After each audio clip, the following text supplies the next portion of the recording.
അങ്ങനെ സോഷ്യൽ മീഡിയയിൽ ട്രെൻഡിങ് ആയി ഓടിക്കൊണ്ടിരിക്കുന്ന ഈ ഒരു ഫിഷ് റെസിപ്പി ഞാനും ട്രൈ ചെയ്തു കേട്ടോ.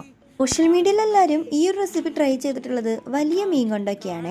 പക്ഷെ എനിക്ക് ട്രൈ ചെയ്യാൻ കിട്ടിയത് കുറച്ച് കുഞ്ഞൻ മത്തിയാണ്. കയ്യിൽ കുഞ്ഞൻ മത്തിയാണ് ഇരിക്കെങ്കിലും ഇപ്പം എനിക്കിത് ഉണ്ടാക്കാനൊരു മൂടുണ്ട്. അത് കാരണം കൊണ്ട് കുഞ്ഞൻ മത്തി വെച്ചിട്ട് തന്നെ ഈ ഒരു റെസിപ്പി അങ്ങനെ ട്രൈ ചെയ്യാമെന്ന് വിചാരിച്ചു.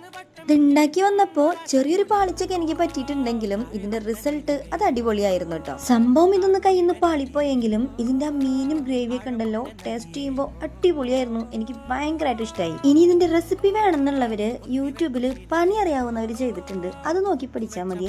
ഞാൻ ഒരു പ്രാവശ്യം കൂടി ട്രൈ ചെയ്തതിന് ശേഷം റെസിപ്പി പറയാം. ഇനി ഈ റെസിപ്പി ഉണ്ടാക്കിയ അതേ പാനിലേക്ക് കുറച്ച് ചോറിട്ടിട്ട് നന്നായി ഇളക്കി അങ്ങോട്ട് കഴിച്ചാലുണ്ടല്ലോ അതിന് വേറൊരു ഫീലാണ് കേട്ടോ.